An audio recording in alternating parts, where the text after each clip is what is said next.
اعوذ باللہ من الشیطان الرجیم بسم اللہ الرحمن الرحیم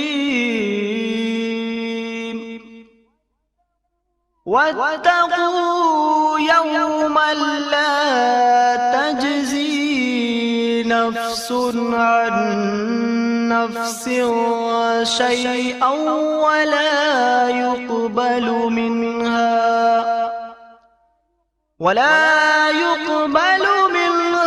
شفاعة ولا يؤخذ منها عدل ولا هم ينصرون۔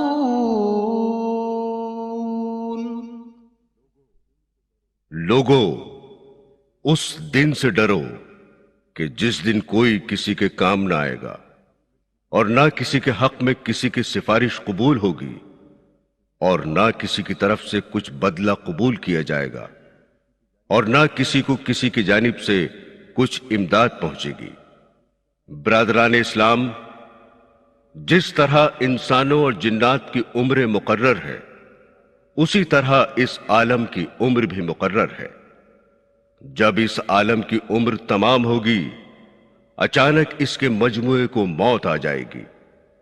افراد کے چلے جانے کی موت اور پورے عالم کے ختم ہو جانے کو قیامت کہتے ہیں۔ ایک مرتبہ حضرت جبرائیل علیہ السلام نے انسانی صورت میں آ کر حاضرین مجلس کی موجودگی میں آن حضرت صلی اللہ علیہ وسلم سے دریافت کیا کہ قیامت کب قائم ہوگی؟ تو ان کے اس سوال کے جواب میں آن حضرت سید عالم صلی اللہ علیہ وسلم نے ارشاد فرمایا، اس بارے میں سوال کرنے والے سے زیادہ اس کو علم نہیں جس سے سوال کیا گیا ہے، یعنی اس بارے میں ہم اور تم دونوں برابر ہیں، نہ مجھے اس کے قائم ہونے کے وقت کا علم ہے اور نہ تم کو ہے۔ ایک مرتبہ جب لوگوں نے آن حضرت سرور عالم صلی اللہ علیہ وسلم سے پوچھا کہ قیامت کب آئے گی، تو اللہ جل شانہ کی طرف سے حکم ہوا، آپ فرما دیجئے کہ اس کا علم صرف میرے رب ہی کے پاس ہے، اس کے وقت پر اس کو سوائے اللہ تعالیٰ کے کوئی ظاہر نہ کرے گا۔ آسمان و زمین میں بڑا بھاری حادثہ ہوگا، وہ تم پر محض اچانک آ پڑے گی۔ وہ آپ سے اس طرح پوچھتے ہیں جیسے کہ آپ اس کی تحقیقات کر چکے ہیں۔ آپ فرما دیجئے کہ اس کا علم صرف اللہ کے پاس ہے، لیکن اکثر لوگ نہیں جانتے۔ حضرت عبداللہ بن مسعود رضی اللہ تعالی عنہ سے روایت ہے کہ حضرت رسول کریم صلی اللہ علیہ وسلم نے ارشاد فرمایا کہ قیامت بدترین مخلوق پر قائم ہوگی۔ نیز ارشاد فرمایا کہ اس وقت تک قیامت قائم نہ ہوگی جب تک زمین میں اللہ اللہ کیا جاتا رہے گا۔ یہ بھی ارشاد فرمایا کہ قیامت کسی ایسے شخص پر قائم نہ ہوگی جو اللہ اللہ کہتا ہوگا۔ حضرت عبداللہ بن عمر رضی اللہ تعالی عنہ سے روایت ہے کہ آن حضرت صلی اللہ علیہ وسلم نے ارشاد فرمایا کہ دجال کو قتل کرنے کے بعد حضرت عیسیٰ علیہ السلام 7 برس لوگوں میں رہیں گے۔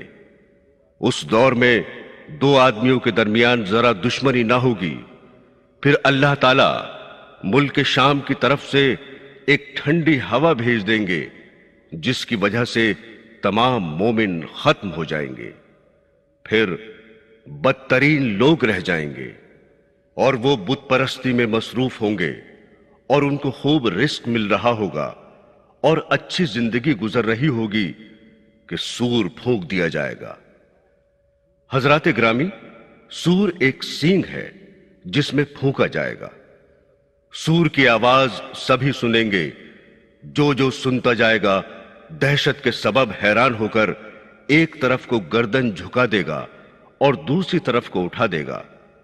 پھر فرمایا کہ سب سے پہلے جو شخص اس کی آواز سنے گا وہ ہوگا جو اونٹوں کو پانی پلانے کا حوض لیپ رہا ہوگا۔ یہ شخص سور کی آواز سن کر بے ہوش ہو جائے گا اور پھر سب لوگ بے ہوش ہو جائیں گے۔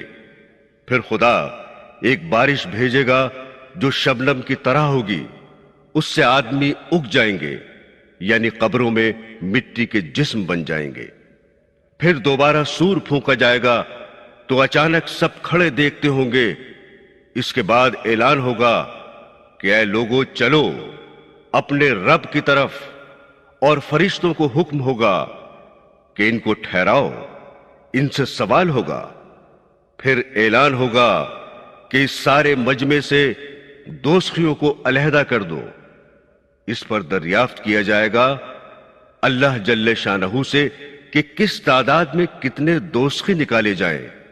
جواب ملے گا کہ فی 1999 دوزخی نکالو۔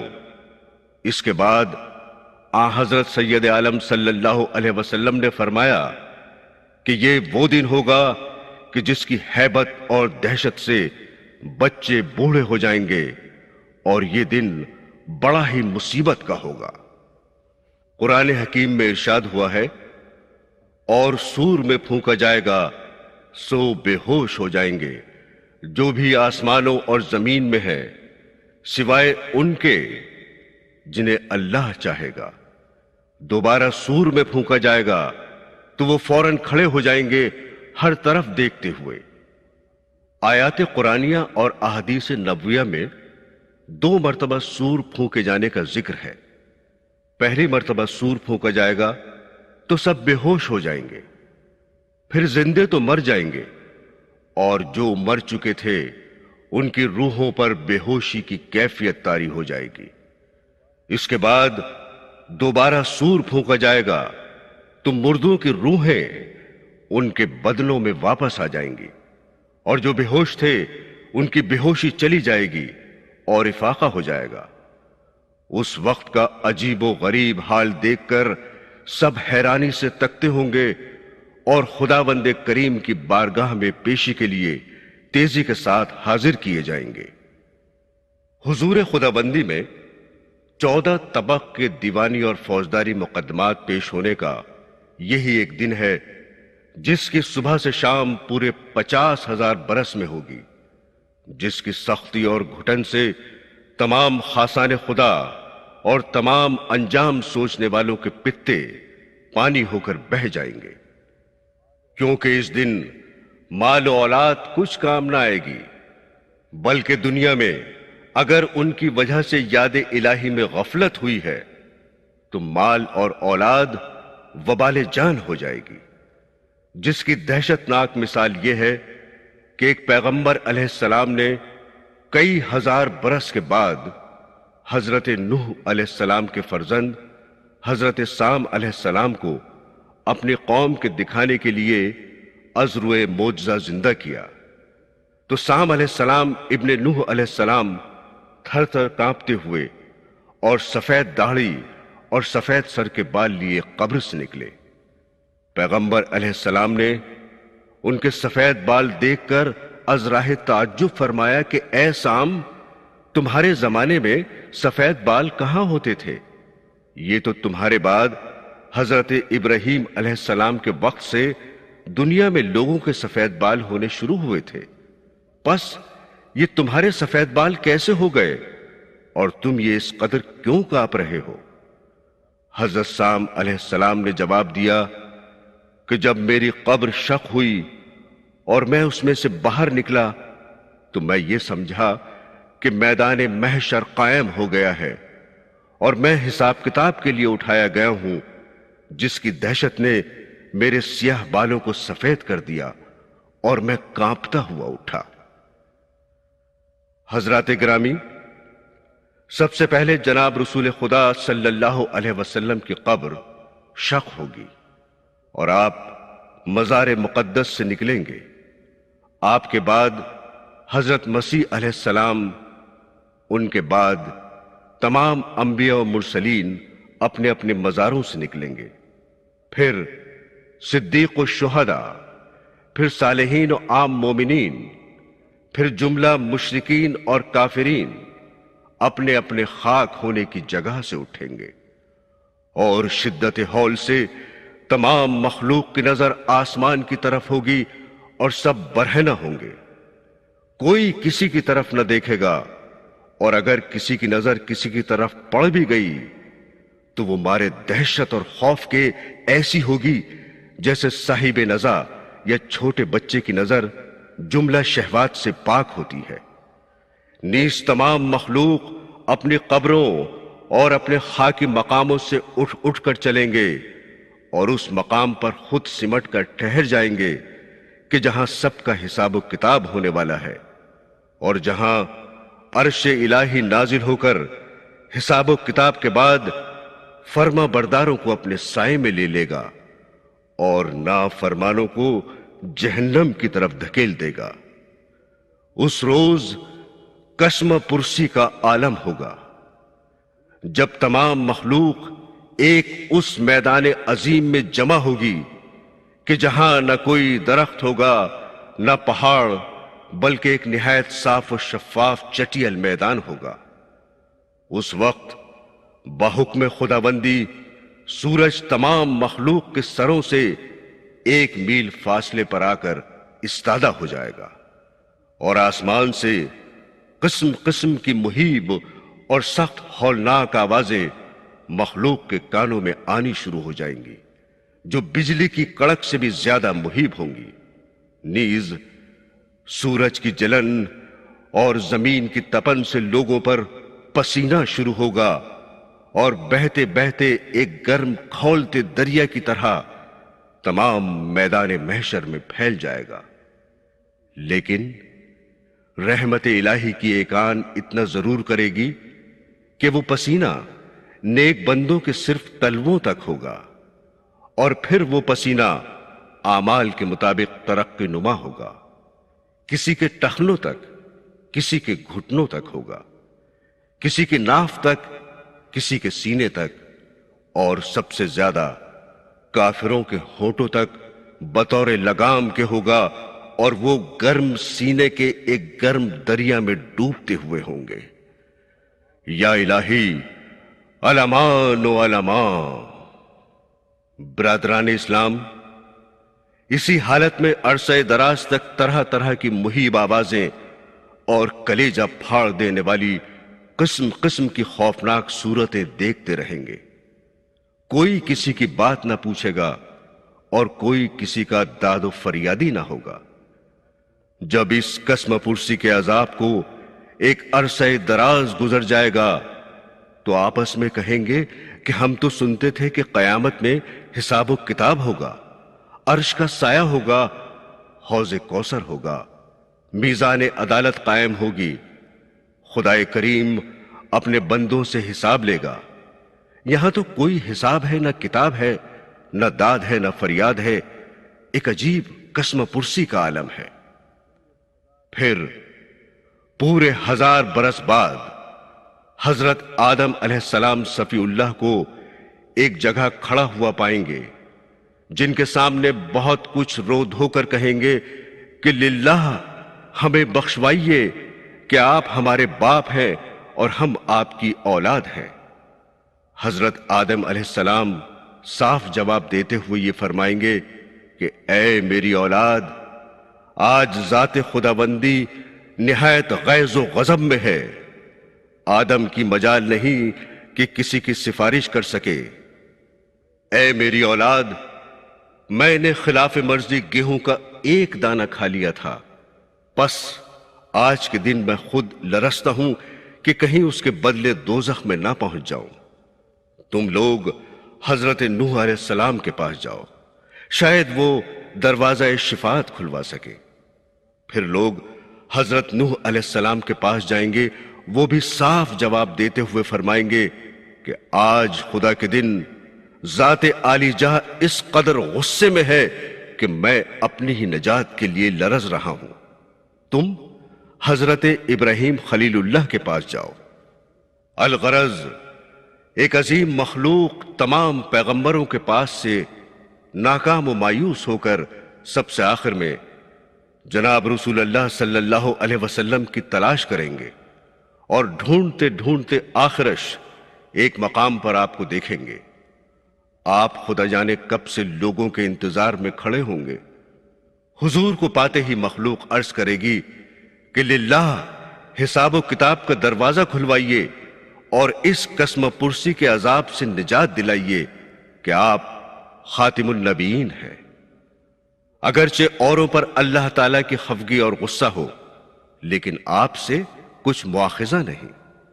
آپ حضور رب العالمین میں ہمارے لیے عرض کریں۔ آپ فرمائیں گے کہ ہاں البتہ میں تمہارے لیے حضور رب العزت میں حاضر ہو کر عرض معروض کروں گا اور حساب و کتاب کا دروازہ کھلواؤں گا۔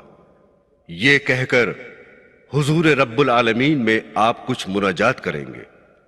وہاں سے جبرائیل علیہ السلام کو حکم ہوگا کہ اے جبرائیل براق لے جاؤ اور ہمارے پیغمبر علیہ السلام کو اس پر سوار کر کے ہماری حضوری میں لاؤ کہ وہ ہم سے کچھ عرض کرنا چاہتے ہیں۔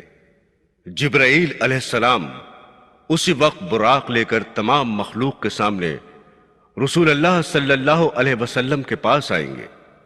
آپ اس وقت براق پر سوار ہو کر آسمان کی طرف چلے جائیں گے۔ اس کے آگے آپ ایک صحیح حدیث میں فرماتے ہیں کہ میں حضور رب العزت میں پہنچ کر پورے 7 رات 7 دن کی مقدار میں ایک طویل سجدہ کروں گا، اور اس سجدے میں اس معبود ذوالجلال کی اس قدر صفت و ثنا بیان نہ کی ہوگی جو میں اس کی سجدے میں بیان کروں گا۔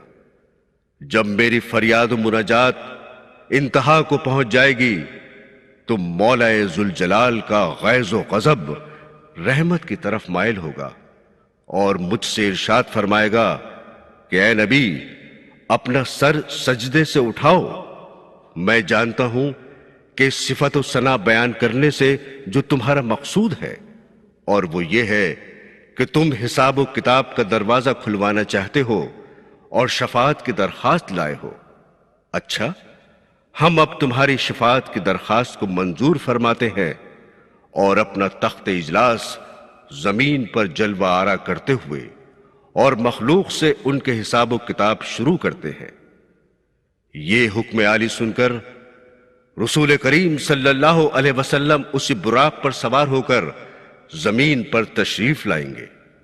مخلوق آپ سے دریافت حال کرے گی، جو کچھ وہاں گزری تھی بیان کریں گے، اور حساب و کتاب کا دروازہ کھلنے اور عرش رب عظیم کے زمین پر نازل ہونے کی خبر سنائیں گے۔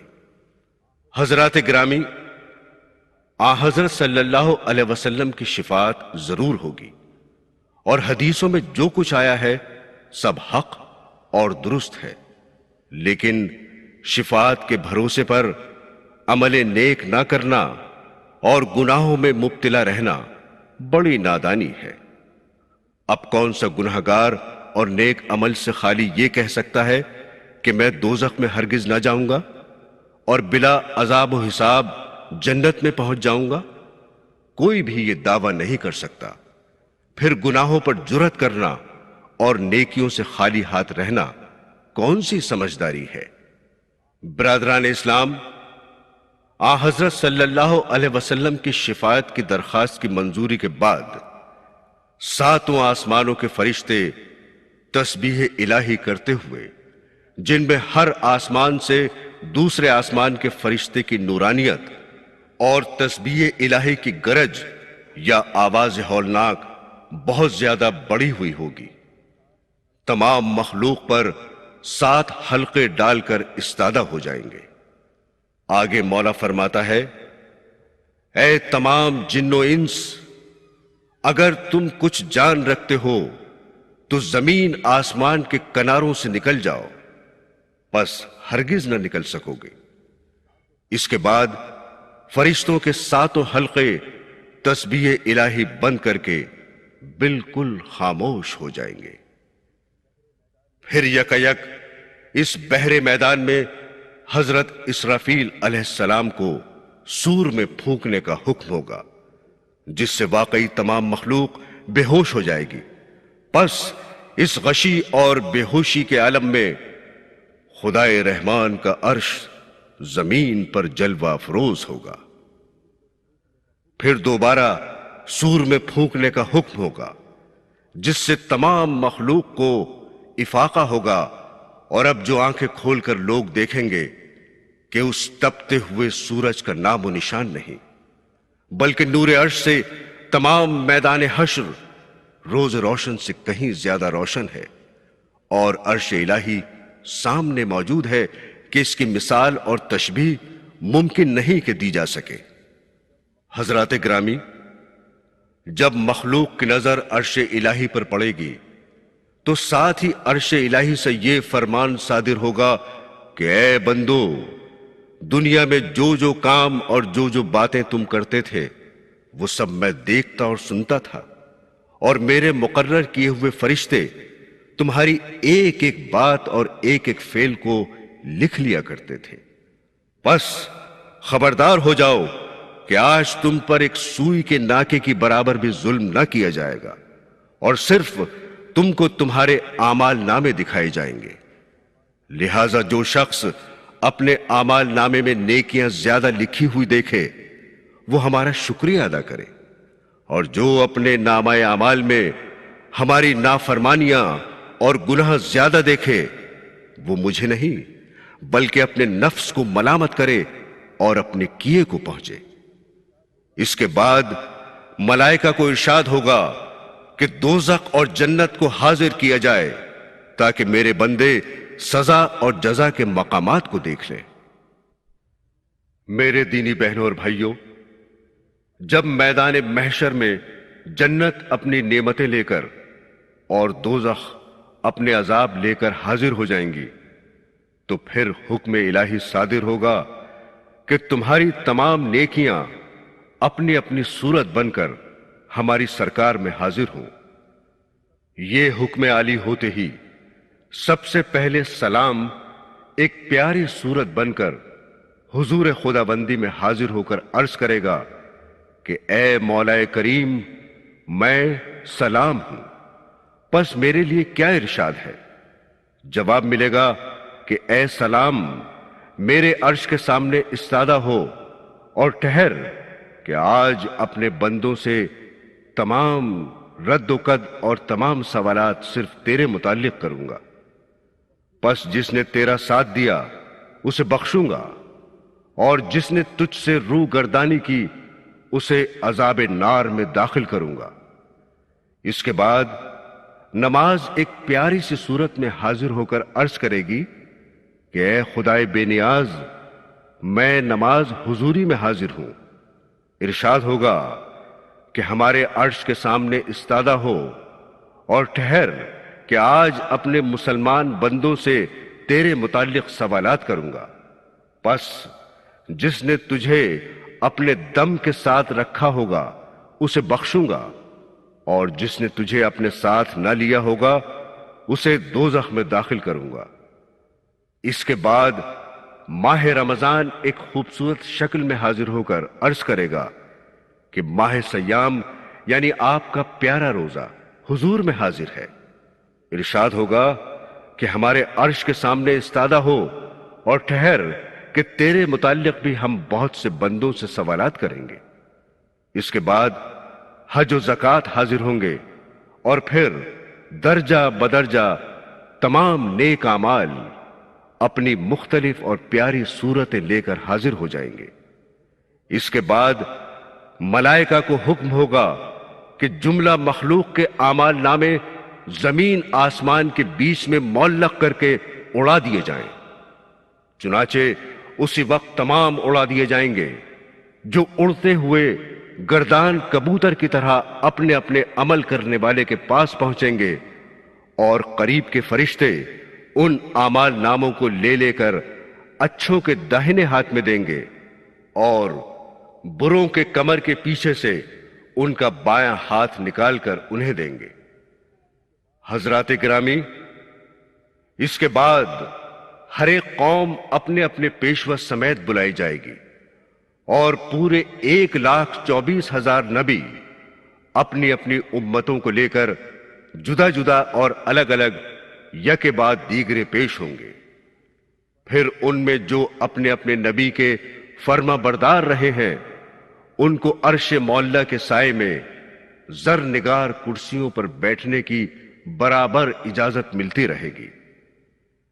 جس میں مولا فرماتا ہے کہ فرما برداروں اور پرہیزگاروں کو ہم اپنی حضوری میں معزز مہمانوں کی طرح جمع کریں گے، اور نافرمانوں یا خطا کاروں کو پیاسے اونٹوں کی طرح جہنم کی طرف ہانکیں گے، اور اس وقت کوئی کسی کی سفارش کرنے کا اختیار نہ رکھے گا۔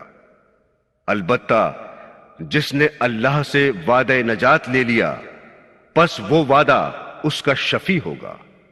حضرات گرامی، یہاں خدا سے وعدہ لینے کا یہ مطلب ہے کہ اس نے قرآن پاک اور دیگر آسمانی کتابوں میں نیک کردار لوگوں سے جا بجا وعدہ نجات فرمایا ہے، یعنی جو لوگ اللہ پر ایمان لائے اور اللہ کے لیے نیک عمل بھی کیے، یہی لوگ بہترین خلائق ہیں، اور انہی کو وہ جنت کے باغ ملیں گے جن کے نیچے نہریں جاری ہیں، اور ان باغوں میں وہ ہمیشہ ہمیشہ رہیں گے، یعنی اللہ ان سے خوش ہوگا اور وہ اللہ سے خوش ہوں گے۔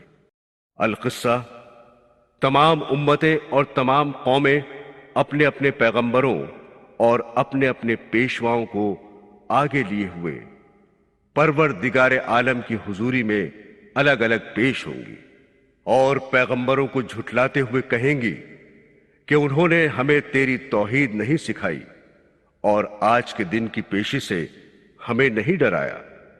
پھر جب ان کے ہاتھ پاؤں ان کے خلاف گواہی دیں گے، تب وہ قائل ہو کر سخت نادم اور پریشان ہوں گی، اور کہیں گی کہ اے پروردگار، اب ہماری آنکھیں کھلیں، اب ہمارے کان آشنا ہوئے، پس اب تو ہمیں دوبارہ دنیا میں بھیج کہ ہم وہاں جا کر نیک عمل کریں، اور اب ہم کو قیامت کا پورا پورا یقین ہوا۔ مولا فرماتا ہے، یہ وہ لوگ ہیں جو قیامت میں دوبارہ پیدا ہونے کو نہیں بلکہ اپنے پروردگار کی حضوری میں حاضر ہونے کو سرے سے مانتے ہی نہیں تھے۔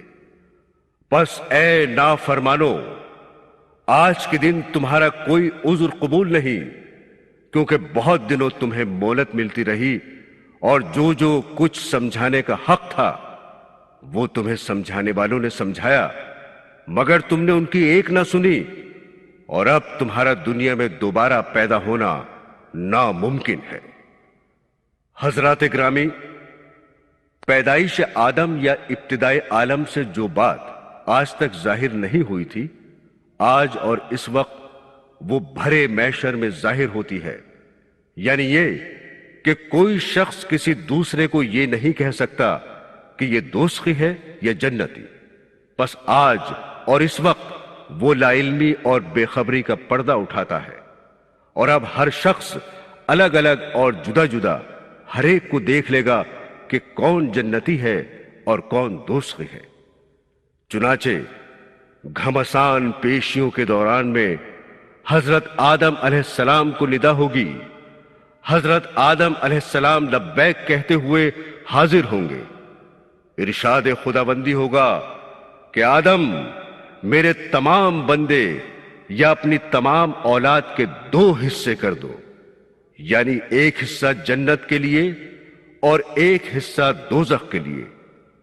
آدم لرزتے کانپتے عرض کریں گے کہ کس تعداد اور کس شمار سے الگ کروں؟ ارشاد ہوگا 1000 میں سے 999 دوزخ کے لیے اور 1 جنت کے لیے۔ برادران اسلام، پھر مولا کریم ایک اور حکم صادر فرمائیں گے جس کا صرف مشرکین پر اثر پڑے گا، اور وہ سب کے سب چراغ پا ہو جائیں گے۔ مولا فرماتا ہے، قیامت کے روز تمام ان لوگوں کو ہم اپنے سامنے جمع کر کے فرمائیں گے کہ جو ہماری ذات و صفات میں شرک کرتے تھے، کہاں ہے وہ تمہارے ٹھہرائے ہوئے معبود جن کو تم اپنے خیال میں خدا کا شریک ٹھہراتے تھے؟ انہیں لاؤ اور ان سے اپنے اعمال کی جزا طلب کرو۔ اس وقت مشرکین اپنے اپنے معبودوں کی تلاش میں نکلیں گے، اور ان شیاطین کو جن کے بہکانے سے یہ مشرک ہوئے تھے پکڑیں گے۔ جس ولی یا جس بت کو انہوں نے شریک خدا ٹھہرایا تھا، پس وہ شیاطین گویا انہی نبیوں اور ولیوں اور بتوں کی صورت میں ان کے سامنے آئیں گے۔ مشرکین سے دریافت کرے گا مولا کہ کیا یہی تمہارے معبود ہیں؟ وہ جواب دیں گے کہ ہاں یہی ہمارے معبود تھے۔ مولا فرماتا ہے طالب و مطلوب دونوں کمزور۔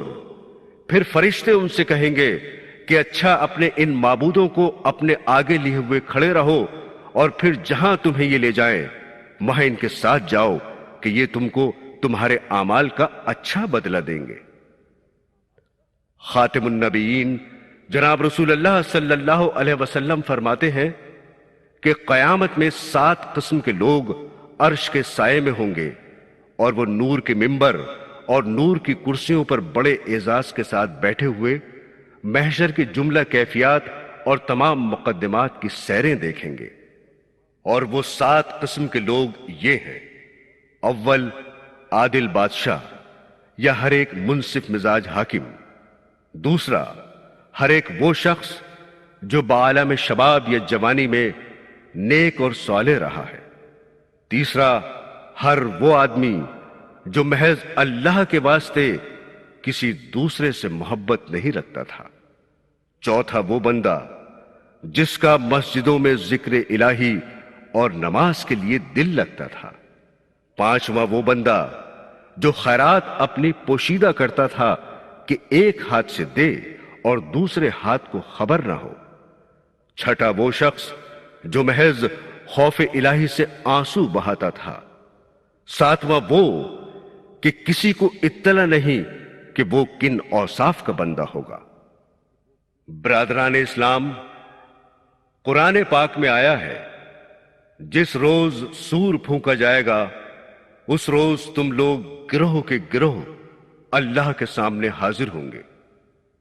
اس آیت کی تفسیر صحابہ کرام سے منقول ہے کہ جناب رسول کریم صلی اللہ علیہ وسلم سے اس آیت کے متعلق سوال کیا گیا تو آپ اس قدر روئے کہ زمین آنسوؤں سے تر ہو گئی۔ جب آپ کو ذرا سکون ہوا تو صحابہ کرام سے فرمایا، آہ تم نے بڑا جگر فگار سوال کیا۔ لوگوں، قیامت میں یہ امت 12 اقسام کے گروہ بنا کر اٹھائی جائے گی۔ پہلا گروہ ہاتھوں سے لنجا اور پاؤں سے لنگڑا ہوگا، جن کی نسبت ندا ہوگی کہ یہ وہ لوگ ہیں جو اپنے پڑوسیوں کو تکلیف پہنچاتے تھے اور بے توبہ کیے مر گئے تھے۔ دوسرا گروہ وہ جو چوپائے ہوئے جانوروں کی صورت میں اٹھے گا، جن کے متعلق ندا ہوگی کہ یہ وہ لوگ ہیں جو نمازوں میں بہت سست تھے۔ تیسرا گروہ اس شکل میں اٹھے گا جن کے پیٹ پھولے ہوئے اور ان میں سانپ بچھو بھرے ہوئے لوگوں کو صاف نظر آتے ہوں گے۔ آواز آئے گی کہ یہ وہ لوگ ہیں جو اپنے مال کی زکوٰۃ نہیں دیتے تھے۔ چوتھا گروہ اس صورت میں اٹھے گا کہ ان کے منہ سے خون جاری ہوگا اور ان کی آنتڑیاں زمین پر گھسٹتی ہوں گی۔ کہا جائے گا کہ یہ وہ لوگ ہیں جو رات دن جھوٹ بولا کرتے تھے اور بے توبہ کیے مر گئے تھے۔ پانچواں گروہ اس طرح اٹھے گا کہ ان کے پاس سے بدبو اڑتی ہوگی اور وہ لوگوں سے چھپتے ہوں گے۔ ندا ہوگی کہ یہ وہ لوگ ہیں جو برے کام کرنے میں اللہ سے نہیں بندوں سے ڈرا کرتے تھے۔ اور چھٹا گروہ اس شکل میں اٹھے گا کہ ان کے حلقوم کٹے ہوئے ہوں گے اور گردن کی طرف لٹکے ہوئے ہوں گے۔ آواز آئے گی کہ یہ وہ لوگ ہیں جو جھوٹی گواہی دیتے تھے اور بے توبہ کیے مر گئے تھے۔ ساتواں گروہ اس شکل میں اٹھے گا کہ وہ منہ سے گونگے ہوں گے اور ان کی زبان سے خون بہتا ہوگا۔ آواز آئے گی کہ یہ وہ لوگ ہیں جو سچی گواہی دینے اور حق بات کہنے سے اپنی زبان بند رکھتے تھے۔ آٹھواں گروہ اس صورت میں اٹھے گا کہ ان کی شرم گاہوں سے پیپ اور لہو بہتا ہوگا۔ آواز آئے گی کہ یہ وہ لوگ ہیں جو زانی بدکار تھے اور بے توبہ کیے مر گئے تھے۔ نواں گروہ اس شکل میں اٹھے گا کہ ان کے کالے منہ، نیلی آنکھیں اور پیٹ میں انگارے بھرے ہوئے ہوں گے ندا ہوگی کہ یہ وہ لوگ ہیں جو یتیموں کے مال کھایا کرتے تھے اور بے توبہ کیے مر گئے۔ 10واں گروہ اس طرح اٹھے گا کہ وہ سخت کوہڑی اور جزامی ہوں گے، جن کی نسبت صدا ہوگی کہ یہ وہ لوگ ہیں جو والدین کی نافرمانی کرتے تھے اور بے توبہ کیے مر گئے تھے۔ 11واں گروہ اس صورت میں اٹھے گا کہ بیل کے سینگ کے برابر دانت اور ہونٹ سینے پر پڑے ہوں گے اور منہ سے نجاست نکلتی ہوگی۔ آواز آئے گی کہ یہ وہ لوگ ہیں جو شراب پیتے تھے اور توبہ کیے بغیر مر گئے۔ 12واں گروہ اس طرح ہوگا جن کے منہ 14ویں رات کے چاند کی طرح چمکتے ہوئے ہوں گے، جن کے بارے میں ندا ہوگی کہ یہ وہ لوگ ہیں جنہوں نے نیک کام کیے اور برے کاموں سے بچے اور نماز جماعت سے پڑھا کرتے تھے اور ہر حال میں توبہ کرتے رہتے تھے، جن کی نسبت مولا فرماتا ہے جو لوگ ایمان لائے اور نیک عمل بھی کرتے رہے ان کے لیے جنت الفردوس تیار ہے جن میں وہ ہمیشہ ہمیشہ رہیں گے۔ جناب رسول کریم صلی اللہ علیہ وسلم نے فرمایا کہ قیامت کے روز میری امت کا ایک شہید سب سے پہلے اللہ تعالی کی حضوری میں پیش ہونے کے لیے بلایا جائے گا۔ جب وہ حاضر ہوگا تو اللہ پاک اس سے فرمائے گا کہ دنیا میں نے تجھ پر کیا کیا احسانات کیے اور کیسی کیسی نعمتیں تجھ کو دیں۔ وہ شہید اعتراف و اقرار کرے گا کہ بے شک تو نے مجھ پر بڑے بڑے احسانات کیے۔ مولا فرمائے گا کہ پھر تو نے ان احسانات کا کیا بدلہ دیا، کیا حق ادا کیا؟ شہید عرض کرے گا کہ مولا اس سے زیادہ کیا ہوگا کہ میں نے تیری راہ میں شہادت دی۔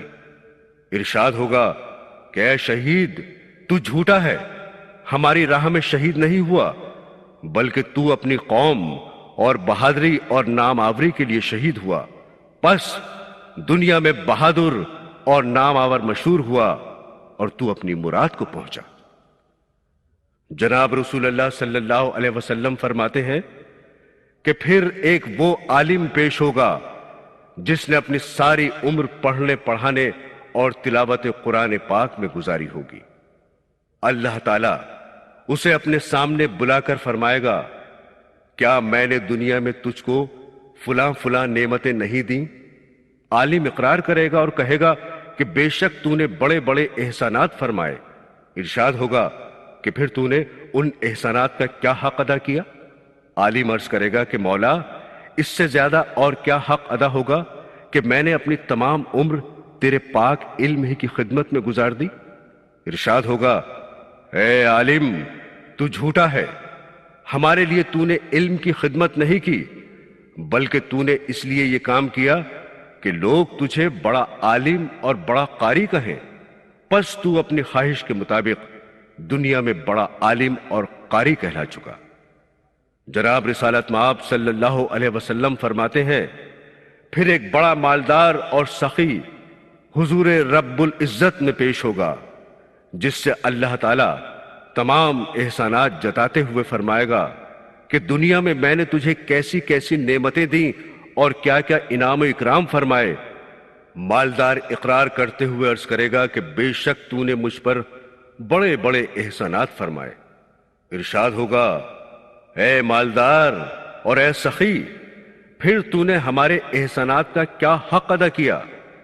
سخی عرض کرے گا کہ اے خدائے بے نیاز میں نے تمام اپنا مال اور دولت تیری رضامندی کے لیے تیرے تمام رستوں پر لٹا دیا اور دل کھول کر خرچ کیا۔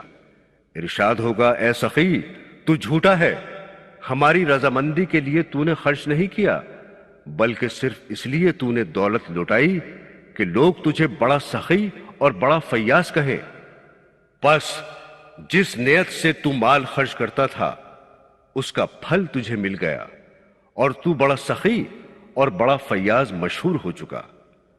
تو حضرات گرامی یہ ہیں وہ 3 قسم کے لوگ جن پر قیامت میں سب سے پہلے جہنم کی آگ بھڑکائی جائے گی۔ برادران اسلام، تمام جن و انسان کے حساب و کتاب ہو جانے کے بعد عرش مولا سے روئے زمین کے جانوروں کو بلایا جائے گا۔ جب وہ سب کے سب حاضر ہو جائیں گے تو ان کے آپس کے مظالم کا انہیں بدلہ دلوایا جائے گا، یہاں تک کہ اگر کسی بے سینگ کی بکری کو سینگ والی نے مارا ہوگا تو بے سینگ والی کے سینگ عطا ہوں گے، جن سے وہ سینگوں والی سے اپنا بدلہ لے گی۔ جب ہر ایک مظلوم جانور اپنے ظالم سے بدلہ لے چکے گا تو اب چاند اور سورج اور ستاروں کی طلبی ہوگی۔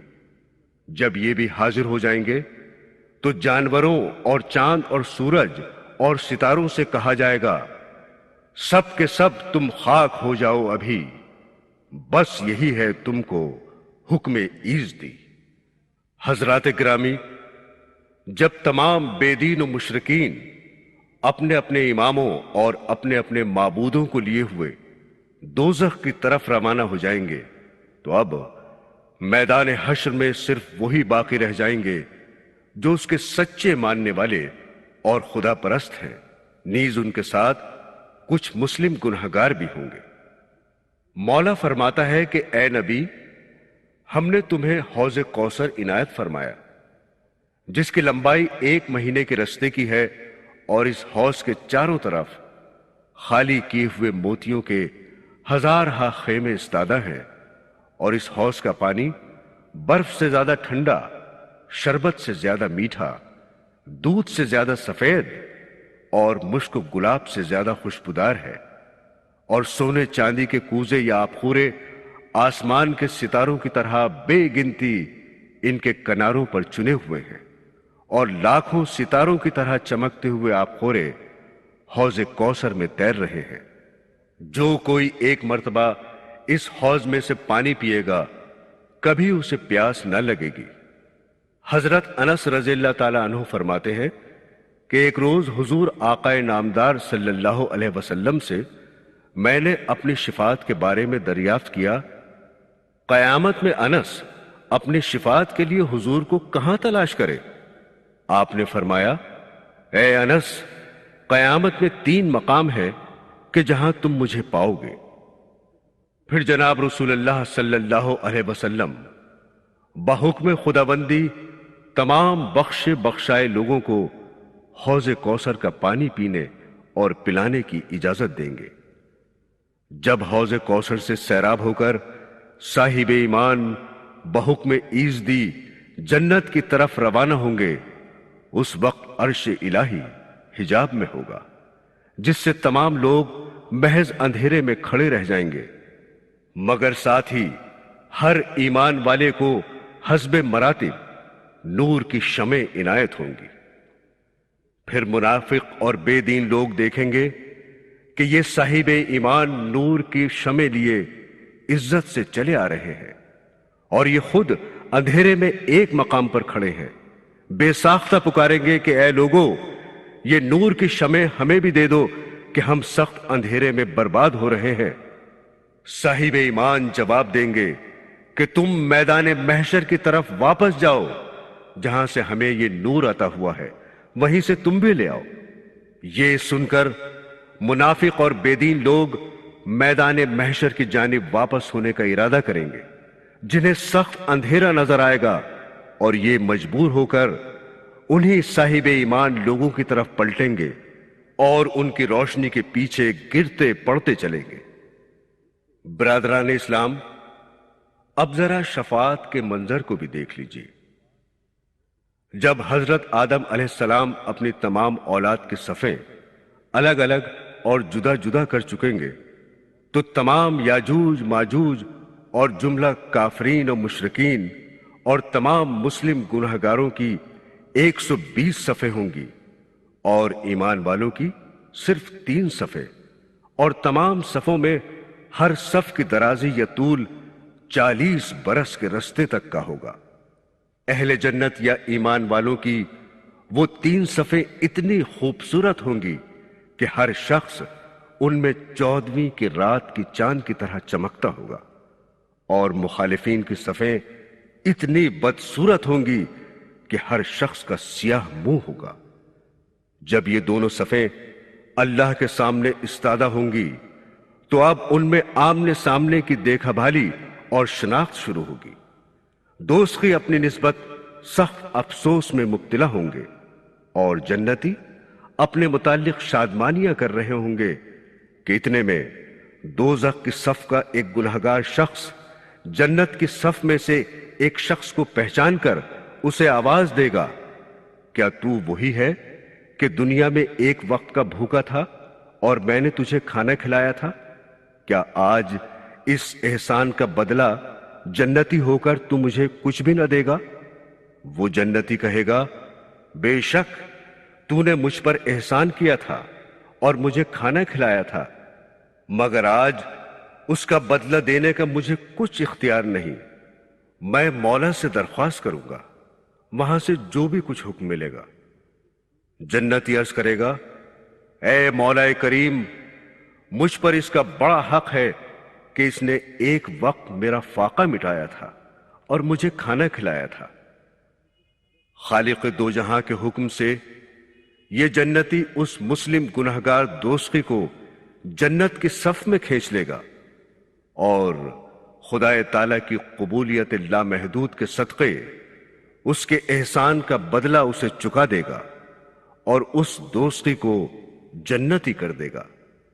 یہ نمونہ اور یہ مثال دیکھ کر تمام دوزخیوں کی صفوں میں نجات کی ایک لہر پیدا ہوگی، اور ہر مسلم گنہگار دوزخی جنت کی صف میں نظر آئے گا اور پہچان پہچان کر یہ کہنا شروع کرے گا، اے جنت کی صف والے، میں نے فلاں وقت تجھے پانی پلایا تھا۔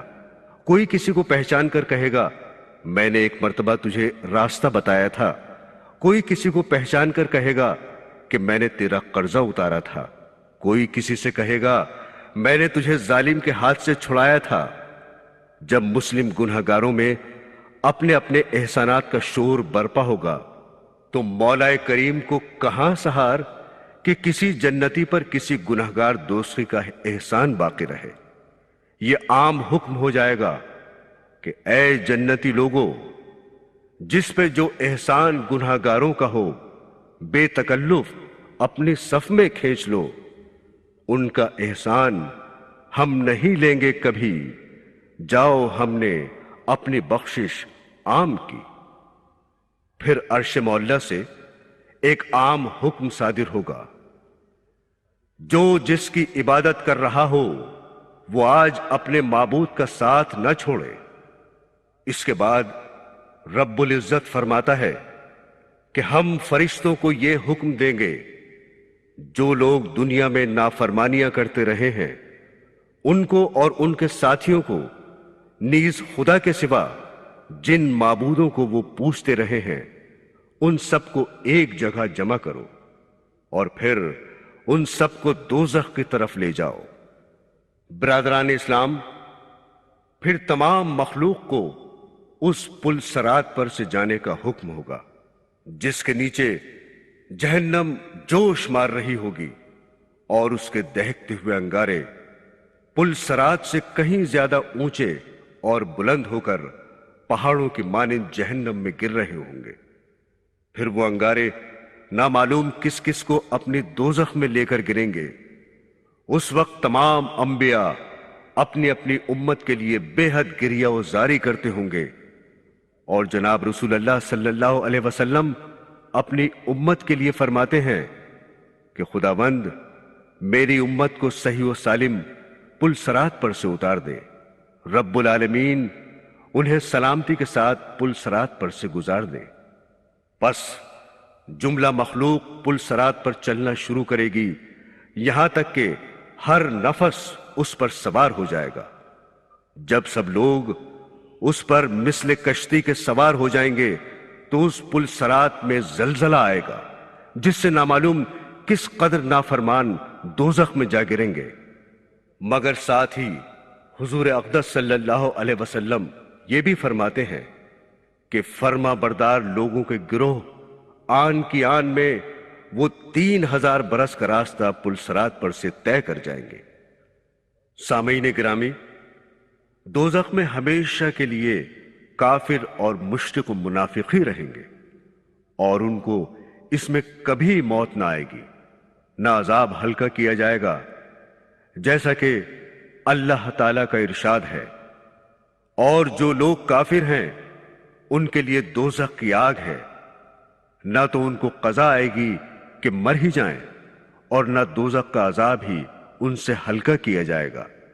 ہم کافر کو ایسی ہی سزا دیتے ہیں۔ گنہگار مسلمان جو دوزخ میں جائیں گے، سزا بھگتنے کے بعد جنت میں داخل کر دیے جائیں گے۔ جو جنت میں داخل ہوگا اس میں ہمیشہ رہے گا۔ جنت میں کسی کو موت نہ آئے گی، نہ اس سے نکالا جائے گا، نہ نکلنا چاہیں گے۔ ایک روایت ہے کہ آن حضرت سید عالم صلی اللہ علیہ وسلم نے ارشاد فرمایا کہ جب سارے جنت میں اور سارے دوزخی دوزخ میں پہنچ چکیں گے تو موت حاضر کی جائے گی، یہاں تک کہ جنت اور دوزخ کے درمیان لانے کے بعد ذبح کر دی جائے گی۔ پھر ایک منادی زور سے پکارے گا کہ اے جنتیوں، اب موت نہیں، اور اے دوزخیوں، اب موت نہیں۔ اس اعلان کے سبب جنتیوں کی خوشی میں خوشی بڑھ جائے گی، اور دوزخیوں کے رنج پر رنج کا اضافہ ہو جائے گا۔ اللہ تعالی ہمیں عذاب قبر اور دوزخ کے عذاب سے محفوظ فرمائے اور نیک راہ پر چلنے کی توفیق عطا فرمائے، آمین ثم آمین۔ سامعین، ابھی آپ میدان حشر کے بارے میں ہمارا یہ کیسٹ سن رہے تھے۔ اس کے علاوہ ہمارے کئی اور کیسٹس ہیں جن سے آپ استفادہ کر سکتے ہیں۔ مثلا 6 گنہگار عورتیں، ٹی وی اور عذاب قبر، مرنے کے بعد کیا ہوگا، قیامت کب آئے گی، خدا کی جنت، اسلام میں عورت کا مقام، وغیرہ وغیرہ۔